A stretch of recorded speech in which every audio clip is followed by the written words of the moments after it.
সত্যি কথা হচ্ছে এদেরকেই বরং তুমি দেখতে পাবে বেঁচে থাকার ব্যাপারে এরা বেশি লোভী। আল্লাহ তাআলার সাথে যারা শিরক করে এ বনী ইসরায়েলের লোকেরা তাদের চেয়েও এক কদম অগ্রসর।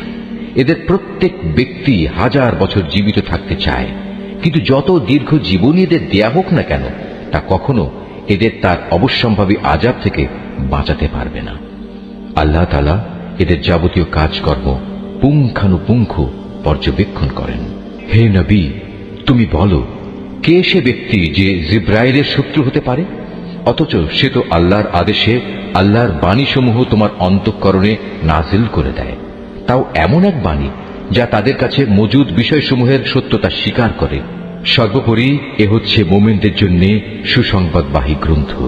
যারা আল্লাহর শত্রু তার বাণীবাহক ফেরেশতার ও নবী রসুলের শত্রু জিব্রাইলের ও মিকাইলের, তারা একদিন এ কথাটা বুঝতে পারবে। স্বয়ং আল্লাহ তাআলাই হচ্ছেন কাফেরদের বড় শত্রু। অবশ্যই আমি তোমার কাছে সুস্পষ্ট নিদর্শন পাঠিয়েছি। পাপী ব্যক্তিরা ছাড়া এই সব কিছু কেউই অস্বীকার করতে পারে না। কিংবা যখনই তারা আল্লাহর সাথে কোনো ওয়াদা করেছে তখনই তাদের এক দল তা ভঙ্গ করেছে। আসলে তাদের অধিকাংশই ঈমানদার ছিল না। যখনই তাদের কাছে আল্লাহর পক্ষ থেকে কোনো নবী আসে এবং যে তাদের কাছে আগের কিতাবে যেসব কথা মজুদ রয়েছে তার সত্যতা স্বীকার করে, তখনই সেই আগের কিতাবের ধারকদের একটি দল পূর্ববর্তী কিতাবের কথাগুলো এমনভাবে তাদের পেছনের দিকে ফেলে দিল যেন তারা এ ব্যাপারে কিছুই জানে না।